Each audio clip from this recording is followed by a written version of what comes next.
మన ప్రభు అయిన రక్షకుడైనటువంటి యేసుక్రీస్తుల వారి పేరిట మీ అందరికీ నా యొక్క శుభాభి నిండు వందనాలు తెలియజేస్తూ ఉంటున్నాను.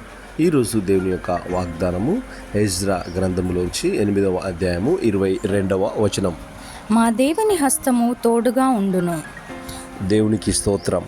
నా ప్రియ సహోదరి సహోదరుడా, మా దేవుని హస్తము మాకు తోడుగా ఉండును. దేవుడు మనతో ఉన్నంత కాలము మరి మనకు ఏ విధమైనటువంటి సమస్యలు ఉండవు అని ప్రభు పేరిట మనవి చేస్తూ ఉంటున్నాను.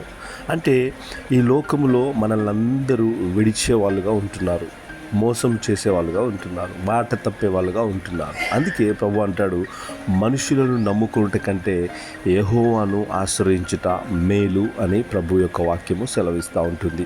ప్రభువే మనకు తోడుగా ఉన్నప్పుడు ఈ లోకము మనల్ని విడిచిన ఈ యొక్క లోకలో ప్రతిదీ మన నుండి వెళ్ళిపోయినా మనకు బాధ అనేది ఉండదు. ఎందుకంటే దేవుడే మనతోని ఉంటున్నాడు. కాబట్టి మనం వెళ్ళే మార్గములో ఆయన మనకు తోడుగా ఉండి, ఆయన యొక్క హస్తము తోడుగా ఉండి నడిపించును అని దేవుని వాక్యం సెలవిస్తూ ఉంటుంది. కాబట్టి మనము దేవుని యందు ఆధారపడే వారిగా, ఆయన యొక్క మీదనే మనము మరి ఎల్లప్పుడూ మనకు నమ్మకముతో విశ్వాసముతో ఉండేవారుగా ఉండాలి అని నేను ప్రభు పేరిట మనవి చేస్తూ ఉంటుంది.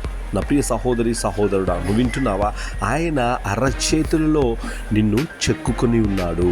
ఆయన హస్తము ఎప్పుడు నీకు నీ కుటుంబానికి తోడుగా ఉండును అని ప్రభు పేరిట మనవి చేస్తూ ఉంటున్నాను. కాబట్టి ఆయన హస్తమే మనకు తోడుగా ఉన్నప్పుడు మన మార్గము సరళమవుతూ ఉంటుంది. మనము చేసే ప్రతి పని అది మరి సఫలముగా మారుతుంది. కాబట్టి మనము దేని గురించి వర్రీ అవసరము లేదు. హల్లెలూయా.